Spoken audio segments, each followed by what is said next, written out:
नमस्कार दोस्तों, आज हम आपके लिए लेके आए हैं ईपीएफओ प्रीवियस ईयर पेपर का पार्ट थर्ड। इस पार्ट को डिस्कस करने से पहले मैं आपको बताना चाहूंगा, हमने इससे पहले पार्ट वन और पार्ट टू भी डिस्कस किए हुए हैं, जिनका लिंक मैं आपको डिस्क्रिप्शन बॉक्स में दे दूंगा। आप वहां से जाकर इन पार्ट वन और पार्ट टू को देख सकते हैं। उसके आगे आज हम डिस्कस करेंगे पार्ट थ्री, जिसमें हम डिस्कस करेंगे from question number 41 to question number 60। तो चलिए स्टार्ट करते हैं। तो 41 क्वेश्चन क्या बोलता है, which one of the following is not a feature of monopolistic competition. तो आपको सबसे पहले अंडरस्टैंड करना पड़ेगा मोनोपोलिस्टिक कंपटीशन क्या होता है, और इसने पूछा कौन सा फीचर नहीं है। तो मोनोपोलिस्टिक कंपटीशन क्या होता है, एक ऐसी इंडस्ट्री जो सिमिलर टाइप ऑफ चीजें ऑफर करती है बट उनके प्रोडक्ट आइडेंटिकल नहीं होते। जैसे मैं आपको एग्जांपल देता हूं, मैं बोलता हूं एक पिज्जा इंडस्ट्री है। अब जब आप पिज्जा इंडस्ट्री की बात करेंगे तो इंडस्ट्री तो एक सिंगल हो गई, मोनोपोली हो गई, मोनोपोलिस्टिक इंडस्ट्री हो गई, बट इसके अंदर जो अलग अलग प्रोडक्ट प्रोवाइड करने, जैसे पिज्जा हट हो गया, आपको डोमिनोज हो गया, ये अलग अलग प्रोवाइड करते हैं। तो इससे क्या चीज समझ में आई कि प्रोडक्ट आइडेंटिकल नहीं होंगे बट इंडस्ट्री सेम होगी। तो इससे क्या समझ में आया, अब इसको हम ऑप्शन से देखते हैं। Large number of buyers and sellers in the market, बिल्कुल होंगे, बायर्स भी होंगे, पिज्जा हट में बहुत सारे जाते हैं, सेलर भी जाएंगे, ठीक है। Differentiated product and constitute in the market, बिल्कुल सही बात है, ये भी होगा। Product in the market is homogeneous, ये थोड़ा सा डाउटफुल लग रहा है। Selling cost are use for selling promotion, ये भी ठीक है। तो इसका मतलब ये तीनों बिल्कुल हमें ठीक लग रहे हैं। और कौन सा नहीं होगा इसमें से, तो आंसर होगा 41 का सी। समझ में आया आपको ये चीज। तो आपको क्या अंडरस्टैंड करें, मोनोपोलिस्टिक कंपटीशन क्या होता है, सबसे पहले आपको इस चीज की एक अंडरस्टैंडिंग बनानी पड़ेगी।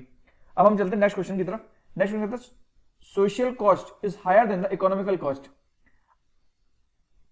क्यों। तो आपको वही, अगर आपको इन दोनों का मीनिंग पता है तो आप इस क्वेश्चन को बहुत इजीली कर लेंगे। इकोनॉमिक कॉस्ट क्या होती है, अगर आप किसी भी प्रोडक्ट को बना रहे हैं, उसको प्रोडक्ट प्रोड्यूस करने में, उसको बेचने तक जो भी पूरी कॉस्ट लगी, वो सारी इकोनॉमिक कॉस्ट है।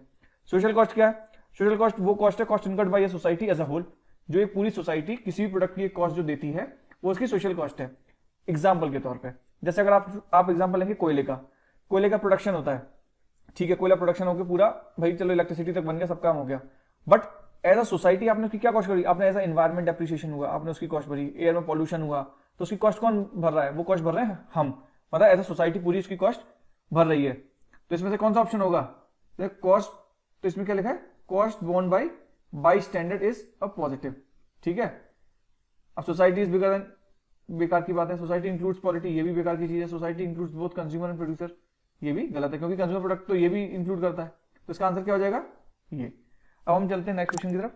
बहुत सिंपल क्वेश्चन है, cess on the coal is what, is a carbon tax, not carbon subsidy नहीं है, कार्बन इंसेंटिव भी नहीं है, ठीक है ना। तो क्या है, cess on coal is carbon tax. अब हम चलते हैं अपने नेक्स्ट क्वेश्चन की तरफ। अब नेक्स्ट क्वेश्चन कहता है core inflation is different from the headline inflation because farmer, मतलब कोर इन्फ्लेशन हेडलाइन इन्फ्लेशन से अलग है, क्यों अलग है, पहले का रीजन बताना है। पहला ऑप्शन कहता है, अब आपको वही, अगर आपको इनके बारे में पता है तो you can easily do this question, but if you don't know about the real definition of both inflation, you can not do this question. तो first we understand what is core inflation. तो core inflation क्या है और headline क्या है। तो headline inflation क्या है, ऐसी इन्फ्लेशन जो सारे गुड्स जो उसकी बास्केट में उनकी वैल्यू को कवर करती है। लाइक इसको आप, मतलब अगर डेफिनेशन समझेंगे, change in the value of all goods in the basket. But core में क्या होता है, कोर के अंदर आपका फ्यूल प्लस फूड ये इंक्लूड नहीं होता। कोर में क्या है, फ्यूल और फूड इंक्लूड नहीं होता। इसका मतलब जब फ्यूल बहुत वोलेटाइल है और ये भी बहुत वोलेटाइल है, मतलब प्राइस इनके बहुत ज्यादा फ्लक्चुएट करते हैं, तो इसमें से क्या होगा, तो इसका मतलब ये वॉलेटिलिटी को रिड्यूस कर देगा। तो इसलिए वॉलेटिलिटी जो मार्केट में प्राइस की होगी उसको इनकॉर्पोरेट अपने अंदर नहीं करेगा। तो हम आंसर देखते हैं क्या है। तो पहला ही ऑप्शन क्या कहता है, ignores the articles of volatility in nature. तो क्या फ्यूल और फूड क्या है, वॉलेटिलिटी नेचर के आर्टिकल्स हैं जिनको वो इग्नोर कर देता है। ये तो जस्ट अपोजिट हो गया, तो इसलिए नहीं होगा। नॉट इज बेस्ड ऑन, ये भी गलत है। Consider only a core item in consumption, बिल्कुल गलत है, ठीक है ना। तो आपको क्या याद रखना है, कोर के अंदर फ्यूल और फूड नहीं लिया जाता, हेडलाइन के अंदर ये सब चीजें इनकॉर्पोरेट कर दी जाती हैं। चलते अपने नेक्स्ट क्वेश्चन की तरफ। तो क्वेश्चन नंबर 45, ये क्वेश्चन क्या कहता है, who among the following is the author of book choice of the technique. ये बहुत फेमस बुक है, किसकी फेमस बुक है, ये तो आप सबको पता होगा, अमर्त्य सेन की। किसकी बुक है, अमर्त्य सेन की। अमर्त्य सेन को नोबेल पुरस्कार भी मिला है, क्या मिला है, नोबेल प्राइज भी मिला है। किस अपने वर्क के लिए मिला था, इनको मिला था कौन से वर्क के लिए, पॉवर्टी एंड फेमाइंस के लिए। किसके लिए मिला था? पॉवर्टी एंड फेमाइंस के लिए। कब मिला था? 1998 के अंदर। कब मिला था? 1998 के अंदर। अब आपको कमेंट सेक्शन में बताना है कि इनको भारत रत्न भी मिल चुका है। क्या मिला है? भारत रत्न। वो किस ईयर में मिला था? ठीक है, मुझे कमेंट सेक्शन में आंसर देके बताएंगे जो इनको भारत रत्न मिला था वो किस ईयर में मिला था। अच्छा, जो उन्होंने बुक लिखी है चॉइस ऑफ टेक्निक है, ये बुक क्या है? ये बुक इस चीज को बताती है, the problems of choice of production technique faced by the under developed economy. मतलब ये जो बुक है ये बेसिकली जो अंडर डेवलप्ड है, अंडर डेवलप्ड इकोनॉमीज है, उनमें जो चॉइस ऑफ प्रोडक्शन आती है, प्रॉब्लम आती है, उसको आइडेंटिफाई करने के लिए उन्होंने ये बुक के अंदर पूरे को डिस्क्राइब किया हुआ है। अब हम चलते हैं अपने नेक्स्ट क्वेश्चन की तरफ।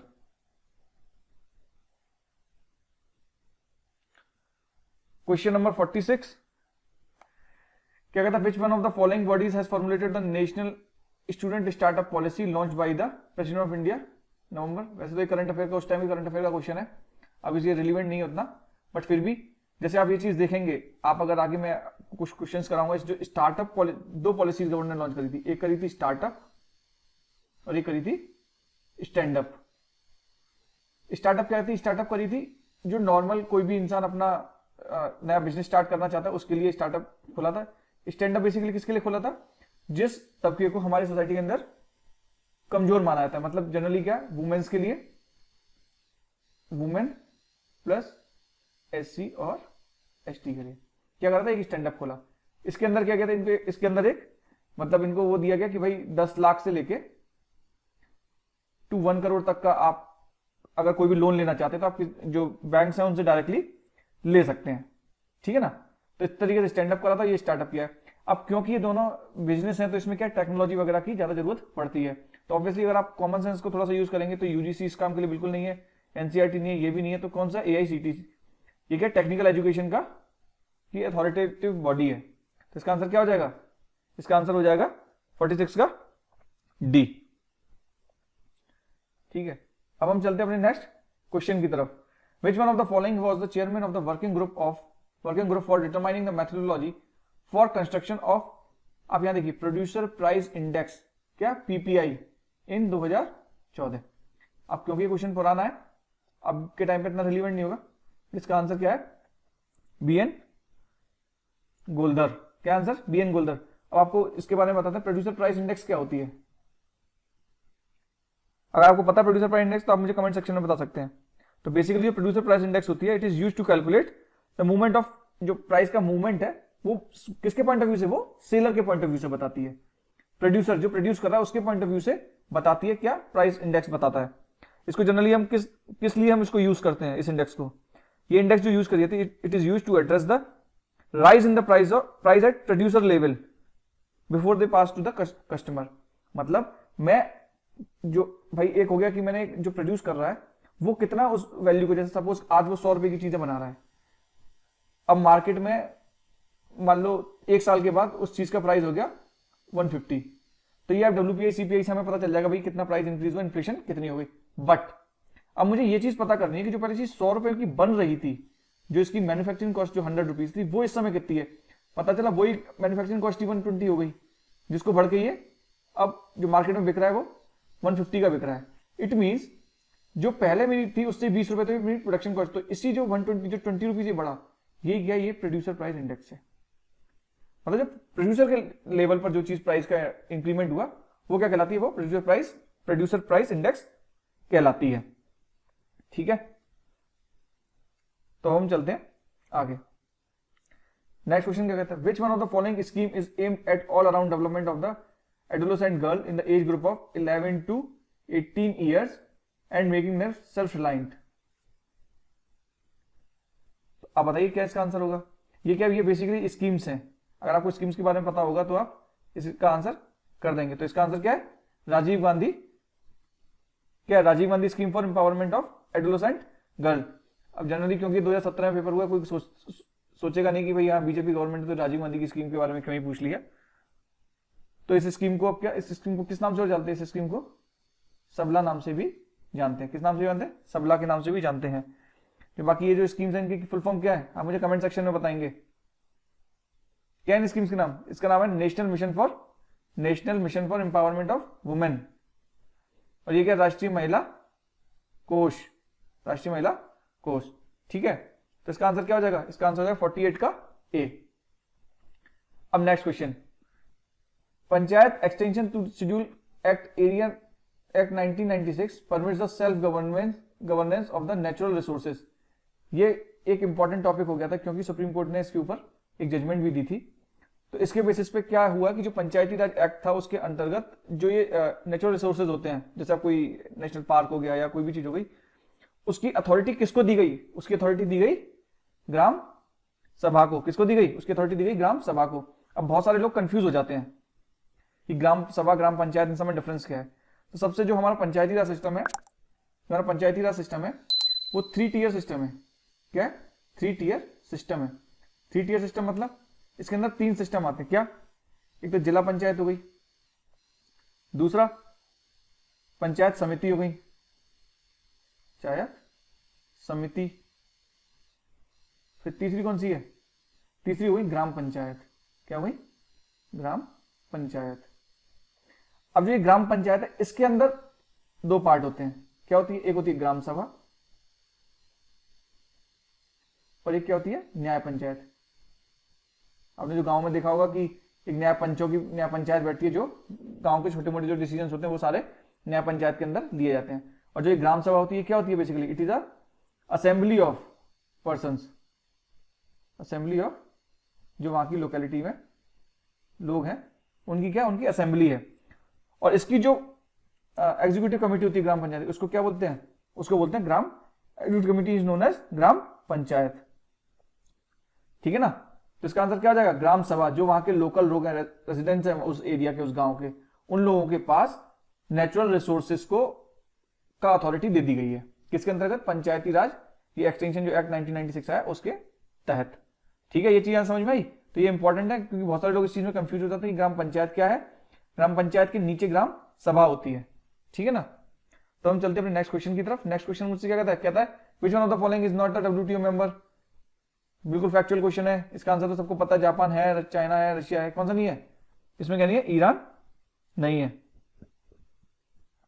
Next question, the stand up enterprise can be established इन। अब पहले तो आप मुझे ये बताओ स्टैंड अप किसके लिए यूज था? स्टैंड अप था वुमेन्स के लिए एंड SC और ST के लिए। स्टार्टअप किसी के लिए भी था। तो ये 2 स्कीम चालू करी थी, स्टैंड अप और स्टार्टअप। तो इस स्टैंड अप इंडिया के अंदर क्या बोला था? इसके अंदर बोला गया कि जो ये 3 sector, manufacturing sector, service sector और ट्रेडिंग, अगर आप इन तीनों में चाहते हैं तो आपको लोन इजीली मिल जाएगा। फार्म सेक्टर को इसके अंदर इंक्लूड नहीं किया गया। तो इसका आंसर क्या हो जाएगा? 2, 3 एंड 4। अब इसमें समझ लेते हैं।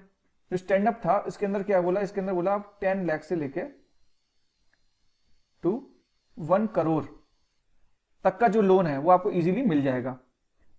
अब इसके अंदर जो बैंक्स थे उनको, अब ऐसा तो नहीं हर बैंक क्या करेगा, बदमाशी भी कर सकता है। तो उसके लिए गवर्नमेंट ने क्या कंडीशन रख दी कि पर बैंक, उन्होंने बोला पर बैंक वो क्या करना है? एटलीस्ट 1 वुमेन एंड 1 SC और ST को इनको लोन देना है, इतने में से किसी भी अमाउंट का। शर्त ये रखी, ऐसा रखा कि ये जो लोन देना वो देना ग्रीनफील्ड प्रोजेक्ट के लिए। अब ग्रीनफील्ड प्रोजेक्ट क्या होते हैं? ग्रीनफील्ड प्रोजेक्ट वो होते हैं जो बिल्कुल ही नए स्क्रैच से स्टार्ट किए जाते हैं। मतलब मेरे को लोन देना जो बिल्कुल नया बिजनेस स्टार्ट कर रहा हो। इसी तर्ज पे ग्रीनफील्ड की जगह एक ब्राउन फील्ड भी होते हैं। आप मुझे कमेंट सेक्शन में बताएंगे वो ब्राउन फील्ड प्रोजेक्ट क्या होते हैं। ठीक है ना? तो जो ये लोन दिया जा रहा है स्टैंड अप के अंदर, वो दिया जा रहा है सिर्फ और सिर्फ इसके अंदर, ब्राउन फील्ड के अंदर नहीं दिया जा रहा। ब्राउन फील्ड क्या होते हैं आप मुझे कमेंट सेक्शन में बताएंगे। ठीक है ना? एक क्वेश्चन और, जो स्टैंड अप इंडिया मिशन था वो किस मिनिस्ट्री द्वारा चलाया गया? ये चलाया गया मिनिस्ट्री ऑफ फाइनेंस से। किसने चलाया? मिनिस्ट्री ऑफ फाइनेंस ने। अब मैं आपसे क्वेश्चन पूछता हूं, स्टार्टअप इंडिया में प्रोजेक्ट लॉन्च किया गया स्टैंड अप से पहले, तो वो किस मिनिस्ट्री से चलाया जाता है स्टार्टअप? तो आप मुझे इसका आंसर कमेंट सेक्शन में बताएंगे। दोनों important question, what is brown field projects और स्टार्टअप इंडिया प्रोजेक्ट कौन सी मिनिस्ट्री के अंदर चलाया जा रहा है, आप मुझे कमेंट सेक्शन में बताएंगे। ठीक है, तो हम चलते हैं अपने नेक्स्ट क्वेश्चन की तरफ। अभी अगला क्वेश्चन तो उस टाइम का करंट अफेयर्स का है, नॉट इंपॉर्टेंट, तो डिस्कस करने का भी मतलब नहीं है। इसका आंसर है, ये सारे कोई उस टाइम पर दिया गया था कि आप इंटरनेट से चेक कर सकते हैं। ठीक है ना। चलते हैं नेक्स्ट क्वेश्चन की तरफ।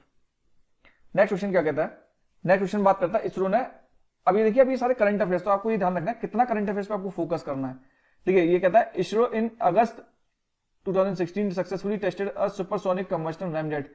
अगर जो लोग उस टाइम यूपीएससी वगैरह की प्रिपरेशन कर रहे होंगे उस टाइम उनको पता होगा, ये बहुत ही ज्यादा करंट अफेयर में एक क्वेश्चन चला था, साइंस एंड टेक का question. Which of the following statement in this regard is correct. ये क्वेश्चन तो आप अगर नहीं भी आपने उस करंट अफेयर को फॉलो किया था ना, तो अभी आप इस क्वेश्चन को बहुत इजीली कर सकते थे, ठीक है। कहता है it can efficiently operate both on subsonic and supersonic. तो ऑब्वियसली जब सुपरसोनिक कंबस्शन है तो सुपरसोनिक पे तो काम करेगा ही। और आप एक चीज कॉमन सेंस से बताओ, जो चीज सुपरसोनिक पे जा रही है तो ऑब्वियसली वो सबसोनिक सोनिक रीजन से होकर जा रही होगी, तो ऑब्वियसली सबसोनिक पे तो काम करेगा ही करेगा। तो ये ऑप्शन तो ऑटोमेटिकली ठीक हो जाता है। अब हम आते हैं नेक्स्ट उस पर ऑप्शन पे, वो कहता है India is the first country to demonstrate the flight testing the scramjet engine. अब ये बताओ, हमारे आगे चाइना है, अमेरिका है, रशिया है, क्या हम फर्स्ट हो सकते हैं? तो ऑब्वियसली ये ऑप्शन यहां पर गलत हो जाएगा। बिल्कुल इजीली क्वेश्चन था, आप इसको किस तरीके सॉल्व करेंगे, आप इसका आंसर सीधा सा ये टिक कर सकते हैं, ठीक है। तो इसका आंसर क्या हो जाएगा, इसका आंसर हो जाएगा ओनली 1। अब हम चलते हैं अपने नेक्स्ट क्वेश्चन की तरफ। नेक्स्ट क्वेश्चन क्या कहता है, startup hubs are agreed to be set up in, कहां पर हब सेटअप होंगे? मैंने आपको स्टार्टिंग में क्या बोला था, कोई भी स्टार्टअप हो या स्टैंड अप प्रोजेक्ट्स हो, उनको क्या चाहिए, उनको टेक्नोलॉजी चाहिए। तो वो कैसे इंस्टीट्यूट में सेटअप होने के लिए एग्री करेंगे? वो एग्री करेंगे ऐसे में जहां टेक्नोलॉजी वगैरह चीजें इनको मिल जाए। तो आईटी में मिलेंगी, बिल्कुल मिलेंगी। आईएसआर में मिलेंगी, बिल्कुल मिलेंगी। एनआईटीज में बिल्कुल मिलेंगी। सेंट्रल यूनिवर्सिटी में थोड़ा सा डाउट है, क्यों? क्योंकि यहाँ पे सारे कोर्सेज चलाए जाते हैं। तो आप इसको आंसर नील कर देंगे। तो इसका आंसर क्या हो जाएगा 54 का? 54 का हो जाएगा 1 2 3, ठीक है ना। ये आंसर आपने क्यों काट दिया? क्योंकि सेंट्रल यूनिवर्सिटी में सारे कोर्सेज वगैरह चलाए जाते हैं, तो लगभग मैं कॉमन सेंस अगर इसको सोचता हूं तो ये चीज नहीं होगी। नेक्स्ट क्वेश्चन क्या कहता है, stand up programme advises each bank branch to give loan between 10 to 100 lakh. ये भी मैंने आपसे स्टैंड अप इंडिया का पूरा डिस्कस किया, क्या है? तो बैंक को क्या इंस्ट्रक्शन है कि एटलीस्ट 1 SC ST और 1 वुमेन पर बैंक पर ब्रांच, ओके। तो इसका आंसर क्या हो जाएगा? इसका आंसर हो जाएगा 55 का D, 1 and 2, क्योंकि रूरल एम्प्लॉयमेंट में है नहीं। स्टैंड अप किसके लिए क्या था? उन तबके को माना गया जो मतलब जो वीक तबके उनके लिए स्टैंड अप इंडिया, मतलब उनको खड़ा करना है ना। तो क्या है, वुमेन और SC ST के लिए ये स्कीम चलाई गई थी। तो अब आप देखेंगे कि एक स्टैंड अप और स्टार्टअप इंडिया के ऊपर इन लोगों ने कितने सारे क्वेश्चन पूछ लिए। तो इसीलिए जो गवर्नमेंट स्कीम्स वगैरह हैं उनको भी आपको बहुत अच्छे से फोकस करना है और ढंग से पढ़ना है, ताकि आपको इस ईपीएफओ एग्जाम में ज्यादा दिक्कत न हो। हम ये छोटे छोटे वीडियोस इसीलिए लेके आ रहे हैं ताकि आपको ये सब चीजें पता चल सके कि आपको एक पर्टिकुलर इस एग्जाम के लिए किस चीज पर ज्यादा फोकस करना है, ठीक है। अब शायद यहां से स्टार्ट हो जाते हैं, ये हो जाते हैं अकाउंट्स के क्वेश्चन, ठीक है। तो ये क्वेश्चन क्या पूछता है, in case of gold revenue is recognise in the accounting period in which of the gold is, मतलब ये पूछा है कि जो गोल्ड है मेरा उसका रेवेन्यू मैं कब रिकॉग्नाइज करूंगा अकाउंटिंग में, जब लेता हूं तो कब लेता हूं? वो तभी ले लिया जाता है जब उसकी माइनिंग होती है। ये बहुत ही पुराना और ओल्ड क्वेश्चन है अकाउंटिंग का। तो कब किया जाता है? जब उसकी माइनिंग हो जाती है, ठीक है ना। अब क्वेश्चन आता है, as per the traditional approach the expense to be matched with the revenue is based on. Traditional approach में जब होता है तब क्या है, एक्सपेंस किसके बराबर होना चाहिए? ऑब्वियसली ओरिजिनल कॉस्ट के बराबर होना चाहिए। अपॉर्चुनिटी कॉस्ट की कोई बात ही नहीं है, रिप्लेसमेंट की भी बात नहीं है, कैश की यहाँ पे कोई बात चल नहीं रही। तो क्या हो जाएगा, ओरिजिनल जो एक्सपेंसेस होंगे वो किसके बराबर होंगे? वो हमारे होंगे ओरिजिनल कॉस्ट के बराबर। अब क्वेश्चन आता है, primary expenses are the example of. पहले तो आपको ये बताऊं प्राइमरी एक्सपेंसेस होते क्या है। प्राइमरी एक्सपेंसेस बोले तो जैसे आपको एडवर्टाइजमेंट हो गया, एडवर्टाइजमेंट हो गया। एडवर्टाइजमेंट क्या है आपके प्राइमरी एक्सपेंसेस में। अब मैं एडवर्टाइजमेंट वो बात नहीं कर रहा 100-200 रुपए का एडवर्टाइजमेंट। जैसे क्या होता है कि किसी कंपनी ने किसी को ब्रांड एम्बेसडर ले लिया, तो पता चला उसका 8 साल 10 साल तक उसका पूरा ब्रांड एम्बेसडर है, तो उसका खर्चा उसको दिया 100 करोड़ का पैकेज। तो क्या अब वो प्राइमरी प्रिलिमिनरी एक्सपेंस हो गया। अब वो प्रिलिमिनरी हो गया, अब 100 करोड़ अगर आप एक बार अकाउंटिंग में डाल दोगे, आपका तो बैलेंस शीट बिल्कुल ही गड़बड़ा जाएगा, आपको तो उस साल पता नहीं कितने करोड़ों का लॉस आ जाएगा। तो क्या होता है, ऐसे प्रिलिमिनरी जो एक्सपेंसेस होते हैं उनको क्या होता है, फॉर अ टाइम, एक ड्यूरेशन ऑफ टाइम पीरियड के लिए चूज कर लिया जाता है। बोला जाता है कि मान लो हम 25-25 करोड़ हर साल कि उसमें एक्सपेंसेस में डाल देंगे। तो जो इस टाइप से प्रिलिमिनरी एक्सपेंसेस को डालते हैं इनको बोला जाता है डिफर्ड रेवेन्यू एक्सपेंडिचर। क्या बोला जाता है उनको? Deferred revenue expenditure. जो मैं एक्सपेंडिचर उस पर्टिकुलर ईयर में कर रहा हूं, जैसे स्टेशनरी एक्सपेंडिचर हो गया, ट्रांसपोर्टेशन हो गया वगैरह, जो भी एक्सपेंडिचर कर रहा हूँ वो सारे किस में आएंगे, वो रेवेन्यू एक्सपेंडिचर में आ जाते हैं। तो इसका आंसर क्या हो जाएगा, डिफर्ड रेवेन्यू एक्सपेंडिचर। प्रिलिमिनरी कैसे, जैसे एडवर्टाइजमेंट का एक्सपेंस है जो मुझे लॉन्ग टर्म में हर साल लगभग उसकी एक कॉस्टिंग एक्सपेंस की फॉर्म में डालनी है। ठीक है, वो ये चीज ध्यान रखनी है। अब नेक्स्ट क्वेश्चन क्या कहता है, नेक्स्ट क्वेश्चन कहता है depreciation of the fixed asset is an example of. जो डेप्रिसिएशन है फिक्स्ड एसेट का, अब जब हम स्टार्टिंग में करते हैं तो स्टार्टिंग में दो, एक तो कैपिटल इन्वेस्टमेंट हो गया और कैपिटल एक्सपेंडिचर होता है। अब कैपिटल एक्सपेंडिचर क्या होता है, वो बड़ा एक्सपेंडिचर जो आपने एक बार में पूरा कर दिया, उसको अब आपको अकाउंटिंग में नहीं लेना। अब जब मैं बात करता हूं डेप्रिसिएशन की, तो डेप्रिसिएशन क्या है, over a long period of time, मतलब वो चीज धीरे धीरे करके होगा। अच्छा क्यों, क्योंकि ये फिक्स्ड एसेट है, ये कंपनी के वो कैपिटल जो इन्वेस्टमेंट मैंने किया था ना उसका है, तो इसीलिए क्या होगा, ये इसको हम डिफर्ड में नहीं डालेंगे। डिफर्ड में क्या होता है, जो उसके ऑपरेशन में चीजें काम आती हैं, मतलब मैंने एक बार इंडस्ट्री इंफ्रास्ट्रक्चर डेवलप कर दिया, उसके बाद जो मैं एक्सपेंडिचर करूंगा वो मेरे डिफर्ड में काउंट होंगे एक्सपेंडिचर, मतलब वो रेवेन्यू एक्सपेंडिचर उसमें काउंट होंगे। बट ये वाला किस में काउंट होगा, जो मेरे डेप्रिसिएशन जा रहा है, मेरा डेप्रिसिएशन काउंट होगा रेवेन्यू एक्सपेंडिचर में। किसमें काउंट होगा, रेवेन्यू एक्सपेंडिचर के अंदर, डिफर्ड में काउंट नहीं होगा ये, है ना, क्योंकि वो हर साल का मेरा एक एक्सपेंडिचर निकल रहा है डेप्रिसिएशन का, वो फिक्स है मेरा, पहले से पता है मुझे कितना मेरे को डेप्रिसिएशन में निकालना है। ये एक फिक्स क्वेश्चन है कि IFRS स्टैंड फॉर क्या है, इसका आंसर है ए, इंटरनेशनल फाइनेंशियल रिपोर्टिंग स्टैंडर्ड्स। तो इस पार्ट के अंदर हम लोग आज 60 तक की क्वेश्चन डिस्कस करेंगे। हम आपके लिए नेक्स्ट पार्ट लेके आएंगे जिसके अंदर हम आपसे 61 से लेके 80 तक के क्वेश्चंस आपके साथ डिस्कस करेंगे। हमारा मकसद छोटी छोटी वीडियोस बनाने का इसलिए है कि आपको बोरियत ना हो, और कोशिश करेंगे हम आपके लिए जो नेक्स्ट लेक्चर है वो जल्दी लेके आए। अगर आपको हमारे वीडियो पसंद आया हो तो आप हमारे चैनल को सब्सक्राइब कीजिए, वीडियोस को लाइक कीजिए और शेयर कीजिए, ताकि ज्यादा से ज्यादा लोगों को इसकी मदद मिल सके। आपसे मिलते हैं अपने नेक्स्ट लेक्चर में। Thank you.